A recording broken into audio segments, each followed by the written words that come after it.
Greetings folks, Fuzz here, welcome back to Dragon Quest XI, and before we go any further I just want to say sorry for those of you that are watching these episodes as I upload them. There has been a bit of a delay in getting this next one to you, but that's just because of various issues in real life that have stopped me from doing that, along with the live streaming of Tales of Vesperia, which I'm very much enjoying, but all of that culminated in perhaps some slower releases for this game, but just to confirm that I absolutely am continuing on with it. I'm really enjoying it. I would like to get it completed, so as long as you guys are happy to carry on watching, I'm happy to carry on creating the episodes. Of course, we do also have Kingdom Hearts 3 coming out in 3 days time as well, so that'll probably throw another spanner into the works. But patience seems to be the order of the day here, guys. We will make our way through this series slowly but surely. Okay, so we last left off with our hero having had the Luminary powers return to him once more, since King Erwin and his wife Eleanor, which also happened to be the parents of the hero, were redeemed. So we did quite a bit. We went through all of that story, I won't repeat it all here. We're going to begin in the Dundrasil region then, and we're going to start by heading north. So just all the way towards the intersection. You don't have to mount up if you don't want to. You can go ahead and farm some of the enemies, collect some of the loot that's scattered around the place. But for the sake of time, I am just going to do the former. Get on the mount, get to the job. Simple as that. So when we get to the intersection here, we might want to just go ahead and take a bit of a detour. You can see that Octagonia is just up north, which is ultimately where we're going to want to go. But like I say, we're just going to take a bit of a break from the beaten path for now. And you can see a sparkly monster over there. That's going to mean that we can mount it. And we have already mounted all of the sparkly monsters, so that we do have the achievement for that. But we're actually mounting this so we can actually access some secret loot. Once we're mounted, we're going to just head over to this side of the area. You can see there's a sparkly spot here. There's nothing exciting about this one, but we'll grab it anyway since it's there. But we can actually go ahead and climb this wall. So that's exactly what we're going to do here. And then we should be able to get a new sparkly spot located just up above. And it can be a little bit tricky, but there it is. Kind of just hiding in this nest area. And that's a spatter of molten globules. Interesting stuff. Not exactly sure what good they're going to do us, but hey, it is a new item that we can grab, so we'll definitely go ahead and do that. I don't think there's anything else to do up here, so we'll go ahead and jump back down. And while still mounted, we're not going to come off the weird insecty skeleton thing, whatever it is, just yet. Instead, we're going to head back down towards the intersection, and this time we are going to head over to the east. But we're still not going to make our way over to the town just yet. There's one more detour that we can make before we do that. And as we get to this next intersection here, we're going to take a sharp left. Okay, and start making our way over this kind of beaten path, I guess you can call it, can't you? And eventually, should be around here, another wall to climb, so let me find that for you. That wall is actually just at the end of that path. So just follow it all the way and you can't miss it really. Once we've climbed up, we're going to make our way to some interesting enemies around this area. Anyway, make our way over to this tree where another sparkly spot, this time for a Brighton rock. And we're going to climb down into an enemy encounter apparently. Before we were rudely interrupted there, I was going to say we're going to drop down this nearby wall here. And looks like we've got to climb down it. A little bit too high for our mounted friend here to want to jump down, it seems. We're going to drop down anyway, and somewhere around here is a chest. There you go, look, can't miss it. And inside is our next mini medal. Fantastic stuff. Right, now we can drop down. And basically, leave the horse. We're going to actually start heading towards Octagonia. Sorry, Octagonia, I should say, is what it's actually called. So again, we're going to head east here. And feels good actually to be back into Dragon Quest XI once more. It's been about a week or so, week and a half maybe, since I last played it. But that's the problem when you've got so many JRPGs on the go, isn't it? With this and Tales of Vesperia, never a good idea. And with Kingdom Hearts 3 coming out, oh dear. Anyway, just keep heading north, and as we start to approach the city, we should get stops for a cutscene here. Watcher, you here for a bit of R&R like everyone else, eh? R&R? Not likely. We've things to be getting on with. Seriously? You went in Octagonia to let your hair down? Why else would anyone come here? Everyone's been miserable since it got all dark and that, right? Well, this is where people come to forget all that horrible stuff.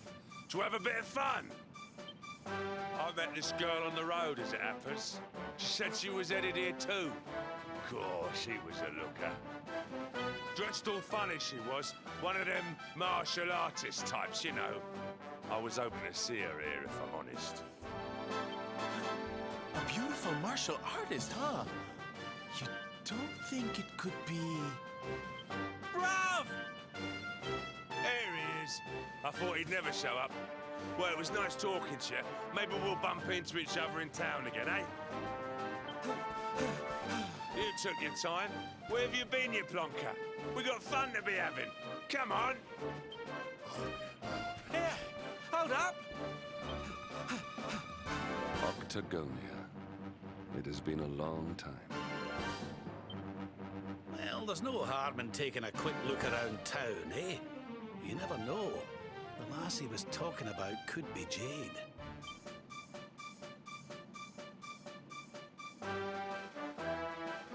Indeed, sounds like we've got a potential lead on Jade then. Would be great to get her back into the party.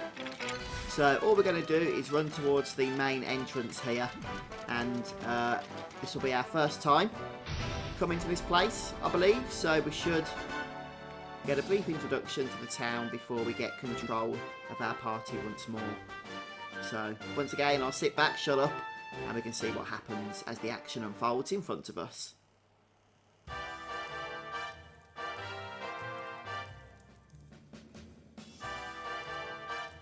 Didn't this place used to be funner looking? Ugh, and what's with that ugly statue? So tacky.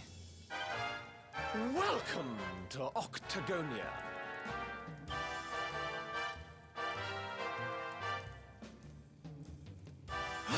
A monster. Be on your guard. Oh, come now. There's no need for all that. You're in the new Octagonia now. There's no fighting here anymore. Only fun. All those tournaments they used to host, so uncivilized. The arena's a casino now, thanks to Booga, best and most beautiful of the spectral sentinels. Why don't you step inside and chance your arm? It's just upstairs. Who knows? It might be your lucky day. Okay, interesting. Well, just to clarify, of course, we have actually been to Octagonia previously.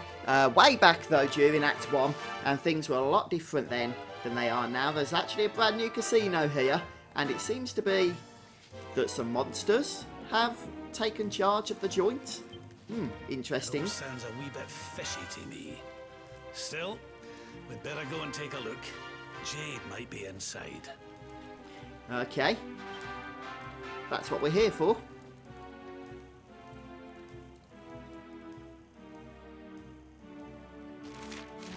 Right, so yes, we can see there's just monsters kind of chilling on all over the place here. But they don't seem too interested in having to fight us. More just welcoming us to their town. Something a little bit untoward is going on, isn't it, for sure. Right, so if we just check the map here, we can see what it is that we've got everywhere. Right, first things first, we're going to go shopping. From the monster that we just spoke to, we're going to head around and down the steps here. We have been shopping in this town during Act 1, so you might remember how to get around, but if not, I'll just show you here. And we're just going to take a sharp right as we come down these stairs, and this will take us straight into the weapon shop. And the reason we want to come into the weapon shop is if we speak to this monster that's dressed in a tiger outfit of some kind. Is that what's going on here? I can't quite tell, to be honest, but something weird. We're going to go ahead and choose to buy. And the weapon that I'm looking at right here is the Sage's Staff, as that's going to be a pretty decent upgrade, as you can see, for Rab, especially if we go ahead and upgrade it at the forge. So I would recommend spending 10,000 gold on that one there, and we can go ahead and give it to Rab immediately as well, just like that. And there's not anything else really that I think is absolutely urgent, but you might want to go ahead and have a look at the obliterizer.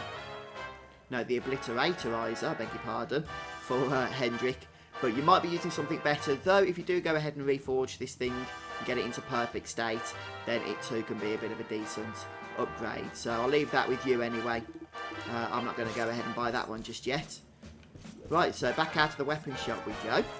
And all I'm going to do now is head back up the stairs. And at the top we do have a lovely save point, which of course I'm going to make use of. Next up then, you can pretty much see the casino, where it's located on the map. It's not too far away. We can speak to the monster once again. He just gives us a bit of extra information, reminding us to visit this place, which is exactly what we're going to do, of course.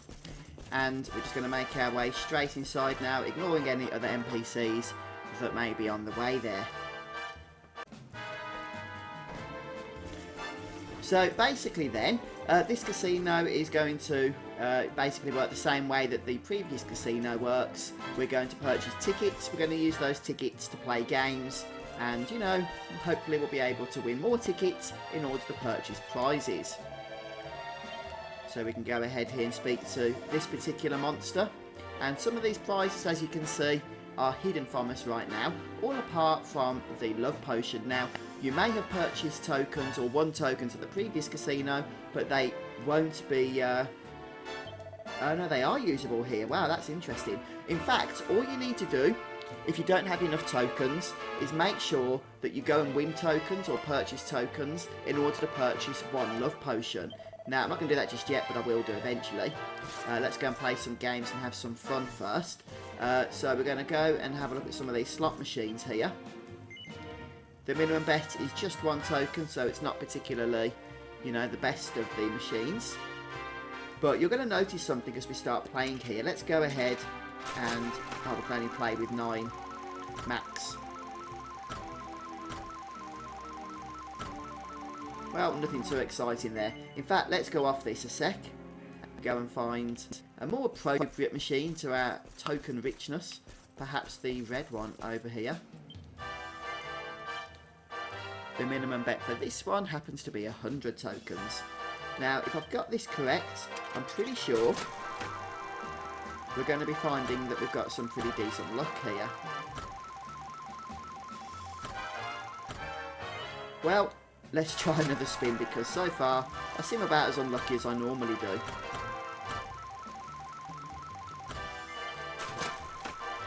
Try one more. Oh, well, we got some 7s this time. There you go, look, 250 multiplier. Not too shabby, eh? Now, you'll probably find that if you play quite a bit... oh, look at that, 500 multiplier. If you play quite a bit, you're going to find that your luck is, in fact, quite good at the moment. However, you shouldn't get too excited, because as far as I'm aware, you're going to actually end up losing all of the tokens that you win while you're here. So it's a bit annoying, unfortunately. But I'll go ahead and take them for the time being. So I'm going to click no to that. And we're going to go and speak to somebody now.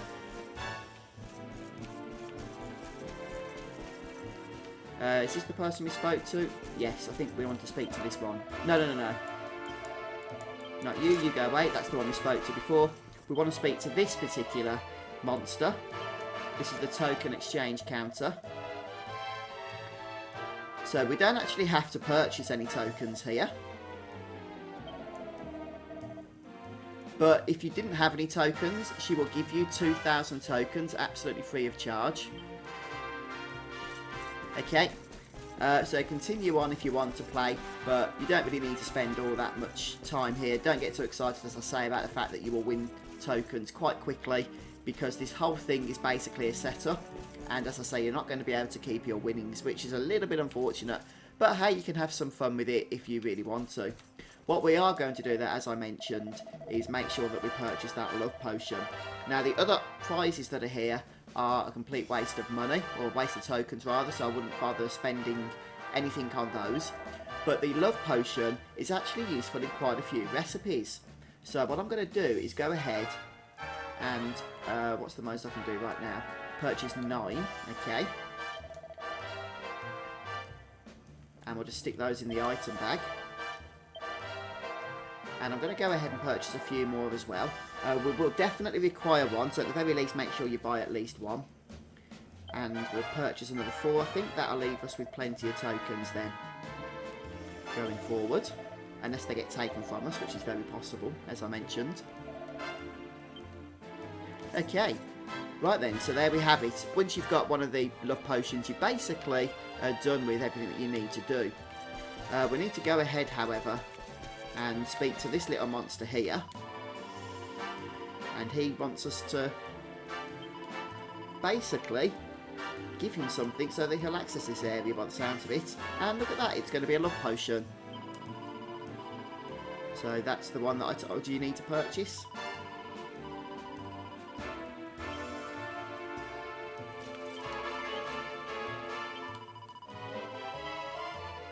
Yep, so he's happy now that he's got one of those.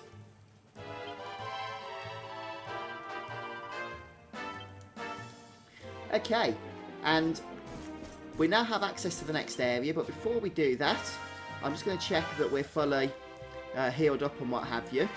So if we just go to attributes, we can see that maybe we could do with some replenishment here. But you'll also want to check as well that Fuzz, or whatever the name of your hero is, Sylvando and Rab, I believe it is, do in fact have some waters. So anything that basically restores MP, you are in fact going to need quite a bit of that. So Rab doesn't have any, it seems. I'm going to have to give him some, and neither does what's his face, Sylvando here. Okay, so yep, them 3 are going to need lots of waters. I'm going to sort that out. Right, what I've just done then is rested up at the inn and also transferred a whole bunch of magic waters to those characters that I mentioned. That's the hero, Rab and Sylvando. And the reason for that is we do have a couple of boss fights coming up, actually sequentially, you know, one after the other, so we do need to be prepared for them. But also one of those boss fights does have a tendency to be a little bit heavy on MP usage from the party's point of view, because the boss will actually steal MP from us. So that's the reason why I do recommend just sorting out your waters across those characters. But folks, we're going to leave those bosses for the next episode, so we can try and cover them all in one. Thanks for joining me today. I know it wasn't the longest episode, but hopefully we're set up nicely now, ready for the face-off against, well, I won't spoil who just yet, but do come back and join me for those upcoming battles. And yeah, folks, that's it for me for today. Looking forward to Kingdom Hearts 3, so hopefully I'll be able to get another episode of DQ11 out before then. But if not, I'm sure I'll see you soon either way. Take care, everyone. Have a great day.